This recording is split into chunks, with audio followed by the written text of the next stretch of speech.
സങ്കീർത്തനങ്ങൾ 8. മനുഷ്യൻ സൃഷ്ടിയുടെ മകുടം. കർത്താവേ, ഞങ്ങളുടെ കർത്താവേ, ഭൂമിയിലെങ്ങും അവിടുത്തെ നാമം എത്ര മഹനീയം! അങ്ങയുടെ മഹത്വം ആകാശങ്ങൾക്ക് മീതെ പ്രകീർത്തിക്കപ്പെടുന്നു.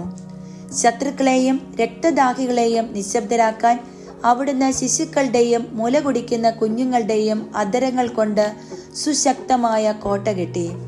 അങ്ങയുടെ വിരലുകൾ വാർത്തെടുത്ത വാനിടത്തെയും അവിടുന്ന് സ്ഥാപിച്ച ചന്ദ്രതാരങ്ങളെയും ഞാൻ കാണുന്നു.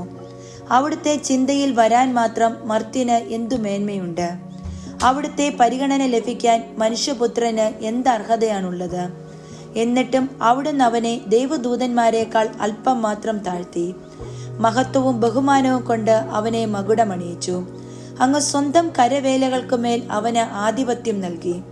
എല്ലാറ്റിനെയും അവന്റെ പാദത്തിൻ കീഴിലാക്കി.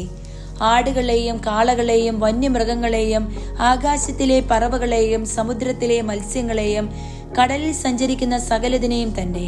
കർത്താവേ, ഞങ്ങളുടെ കർത്താവേ, ഭൂമിയിലെങ്ങും അങ്ങയുടെ നാമം എത്ര മഹനീയം!